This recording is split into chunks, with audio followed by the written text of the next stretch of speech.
The Mask of Idia is a sculptural depiction of Queen Idia, the first Iyoba of the Benin Kingdom.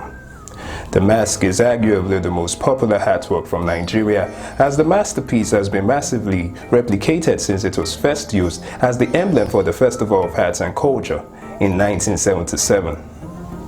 As at the time of the punitive expedition of the Benin Kingdom by the British forces that led to the exiling of the then monarch Oba Ovurame in 1897, there were 6 of these masks, but now only 5 can be traced. The masks of Idia are made of ivory and iron material and dates far back as the 16th century. They are long and ovular in shape. Each mask's gaze is accentuated with iron inlay at its pupils and lower eye outline, and the eyes are slightly diverted by the eyelids. Above the eyes, you find 4 sopra or beetle marks which are associated with Benin women. The mask's facial features are symmetrical and skillfully precise. Their lips are parted, nostrils slightly flared, and hair dense with tiny curves and rectilinear hairline. The mask's expression of impersonal coolness reflected the stylistic conventions of the Hobber's Ivory Carvers Guild, with a naturalism typical of craft in early Benin art. The headdress forms part of the parrot's beak hairstyle Queen Idia originated. The depicted precious coral of the headdress and choker are in the form of cylindrical beads, which was previously reserved for the Oba and Edogun, that is, the war chiefs. The masks depict the prowess of Queen Idia, the mother of Ezige, who is credited for leading the Benin Empire's war against the Igalas. The mask symbolize wealth, divinity, power, and the trade relationship between the Benin Empire and the Portuguese. Today, the 5 masks can be found in the Metropolitan Museum in New York, British Museum in London, Linsen Museum, Stuttgart, Seattle Arts Museum, and the last one in a private collection of the heirs of Henry Galway. They were all taken from Oba Ovurame's bedroom during the British invasion of Benin to offset the cost of the expedition. All efforts for them to be repatriated have been unsuccessful. This most likely may have inspired a young storyteller of Nigerian descent living in the Netherlands. She's here to tell us about a new book titled The Mask of Idia. So stay tuned.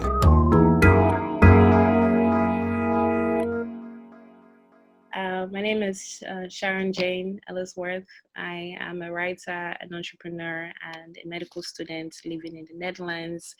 And I am 25 years of age. Sharon Ellisworth. So why Ellisworth? So what is your full name, like your real name, not your other name? Yeah. Now my full name is Sharon Jane Ehis. So, or rather Ehis for the Nigerians, I would like to correct me on that. The reason why I decided to go for Ellisworth as a pen name is because it sounds not too far off from my actual last name, if you know me, and also because I wanted to reach a broader audience with my writing. And I know that there's a lot of bias in terms of African writers. I think a lot of times African writers are not acknowledged until they have their big break. So I wanted to get through to a bigger audience first. That's the reason why I decided to go for Ellisworth, yes. So, but I feel once they know you with this name, there's no way you're going to change. You're going to stick with Ellisworth. Yeah, I'm going to stick with it. I feel that's going to force people to have to read about me to know me for me. All right. It's cool though. So who are your influences? My influences, I mentioned J.K. Rowling. I think as a writer, she's just that, how do I put it? Like, she's just the epitome of what a writer is supposed to be. You know, she makes writing so beautiful, and also, like, in terms of how compassionate she is towards people, she really inspires me. Another celebrity that I absolutely love and adore watching is Trevor Noah. He's so good at storytelling. Like, he can tell you anything and you love it. I think the fact that he's able to make his story so engaging and keep people glued to their seats is something that I really, really, you know, like, and really inspires me as well. And that's what I try to do with my own writing too. And lastly, but definitely not least, is Chimamanda Adichie. She, honestly, the woman is amazing. She's really, really amazing. I was actually expecting that. I thought that would be top of the list. Yeah, because the truth about that is that I did not get introduced to African literature until 2014. Okay. You know, so J.K. Rowling, Trevor Noah, you know, those are people that I've been seeing before. You know, growing up here, you don't really have that much African influences. So when I read that book, Americana, and I absolutely fell in love with her. So basically, you were not born in Nigeria. You were born. Yeah, I was raised in Belgium, actually. Yeah. Raised in Belgium. You've never been there. Wow. I've never been. Yeah. Wow. The plan is to come soon. Hopefully, like when the whole coronavirus thing dies down. You know, my mom travels back to Nigeria a lot, but each time she goes, it's like when I'm in school or when I'm working and I can't leave for a long period of time. So it's been quite unfortunate, but we're going to make it work. So how long have you been writing? I've been writing since I was about 8. So Wow. that's a very long time. Yeah. That's genius stuff. Yeah. All right. So how many books have you authored? If it's from 8 years old, that means you must have a lot. Yeah, like initially when I started writing, I was first writing plays, you know, for church dramas. Yeah. Nice. And then eventually, like when in 2010, blogging became a huge thing. I started blogging more short stories, publishing short stories, you know, participating in literary competitions. And then in 2018, I published my first book, which is a nonfiction book titled Dear Future Husband. Okay. Talks more about, like, you know, marriage and ideals in the African society, or in my mini Nigerian community, versus how it is when I step out of the house and I become a European, you know, dealing with that drama. And then yesterday, The Mask of Idia came out, and that is my first official fictional novel. We'll get there. We'll get there. Yeah. In short, we're going there now. So tell us about this Mask of Idia. What inspired me to write it? Okay, are you going to tell us about it first, or the inspiration? I think, let me tell you about it first, what it's about. A brief summary, because the Mask of Idia, the book I put, like, that came out yesterday, it's titled, or has a subtitle of Echoes of the Past, which is the first book out of the Mask of Idia series. It's a 6-book series that talks mainly about the Mask of Idia in a mystery setting. The story is about a 40-year-old woman named Sarah Akintunde. Okay. And she is someone that grew up in the United States of America. What happened to her 33 years prior was that when she was about 7 years, she walks into the kitchen and sees that her father murdered her mother.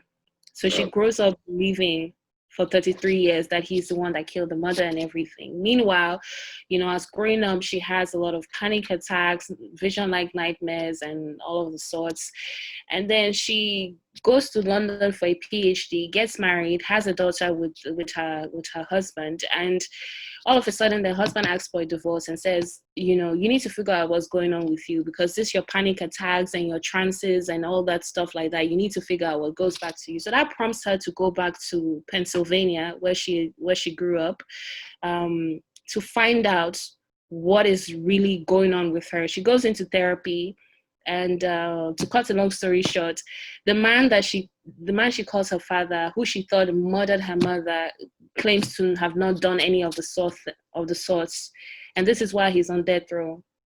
Yeah. So the journey is about her finding the mask, because apparently she comes from a long line of custodians of the Mask of Idia, the first one to ever be made, and that's the fictional part of the story. Yeah, it's actually giving me this a reporting vibe. So this could be our own version. No, my problem is Benin has actually a lot of rich history, and just unfortunate, most writers here, most screenplay guys and actors or movie producers, they are all stuck on about Varame's story. Mm-hmm. So, like, you actually introducing the Idia, although this is fictional, it's just a break from the norm, and I have to actually give you thumbs up. Thank you. Thank you. Yeah. So, what inspired this? To be honest, I was just Googling things about Benin, and then I saw the mask. I'm like, this looks very, very interesting, you know? And then I started doing some research, reading up on it, and I found out that there's so many like different perspectives on what happened during Queen Idia's time and reign as the Queen Mother, when her son SCJ was I have to actually correct you on that. It's SCJ. Okay. That you caught me being a non-Nigerian for 2 minutes. Yeah. So it's SCJ. Oba SCJ. Okay, Oba SCJ. Thank you for that. Yeah. So I to me, it's always been strange, because when you look at African history, women are not always celebrated. Really? You know. Okay. Women are not always celebrated, because I mean, if you talk about Nigerian history in general, like I don't often see stories about women that made such a huge difference that, you know, the story is still being told centuries after. So I was like, let me find out more, let me read up more. So I just started writing the book, and the more I was writing, the more I was like, okay, I need to ask some people some questions, you know, how do they experience things? And yeah, that's basically how I got into the concept of the Mask of Idia. That's interesting. But to correct you, I think our history actually glorified women with valor who went to wars. Idia was one of them. Amina was also one. And if you go, Benin actually had, they celebrate Queen Ide, then Emota. I think those were the women really celebrated. Few of them though. And you are very most likely like 90% correct. So did you actually research about the Mask of Idia? Because you made me research about it. Really? Yeah, I did. But the thing is, before your book, I thought there was just one mask. There is one in a museum in New York and one in the British Museum. But the thing is, the fictional part of the story talks about a mask that was created before those two masks. One. Okay. Cool stuff. Nice. So, what was the writing process like? The writing process has been long. I wrote the book in 2017, and when I first wrote the book, I tried to get it, you know, published traditionally, but I got rejected by publishers. And then I tried participating in a competition for writers, but it did not get picked. So I left it. Because I thought maybe the story isn't good enough. Maybe the story isn't worth it. I just couldn't figure out what was wrong. So ever since then, I've been trying to write other things as well. But then my partner, like he asked me about it. I think that was one of the very first things we spoke about when we first met. So he ended up reading the book and he was like, this is actually really good. Like you need to do something with this. You can't just like leave it on your shelf. So I decided to go back into the story and see like how I could make it more full, more rich of, history. So that's how I finished it. Who is the protagonist again? The protagonist is Sarah. Yeah, Sarah Akintunde. Yes. Why Akintunde? Akintunde because in the book I mentioned the battle that took place in Igala. Am I pronouncing it right? Yeah. The Igala War, and that had to do with where the first mask was created, or how it was created, the fictional mask that I'm talking about in the story. And the thing is, along the line, she discovers more about herself, including that her actual name is not Sarah, but Imade. Okay. No, I'm all right. Okay, let me hear you. Yeah, and also there are different influences in the story as well.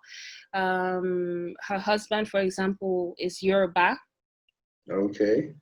So that's basically how it started. The more the readers get into the book, the more they will understand why her name is. Okay, now I get it. The husband is Akintunde Williams. Oh. Yes. Okay, now I get it. The confusion has been cleared. So now, thank you for being here. Thank you for telling us about your new book, The Mask of Idia. Thank you. Yeah, so you have to tell us where we can get this. No, before then, like I said, any plans of actually releasing it in Nigeria, getting it printed and pushed out? Yeah, the hope is to be able to find publishing houses in Nigeria that are willing to take up the distribution of the book. Okay. Because it's not like I cannot get the book printed and sent over to Nigeria. I can, but the question is who is going to distribute it. So the hope is to get, a publishing house that is willing to take up that, responsibility and not just push it in Nigeria, but then also push it across Africa, if possible. But for now, the book, because I self-published the book is available on Amazon and they ship worldwide. So yeah. All right. Yes. All right. It's fine. It will be well worth the wait. So, like you said, you've actually given us where we can actually get your book. Mm-hmm. So, how can people who are interested reach you? They can follow me on Twitter and Instagram. I'm not on Facebook. My handles on Instagram and Twitter are SJ Elisworrth. No underscore, no slash. No slash, nothing. Just SJ Elisworrth. Yes. And it's all uniform across social media platforms. Yeah. So, yes. Yeah, it's all good. Thanks for being here. I had a very good time. Thank you for having me. I had a great time too.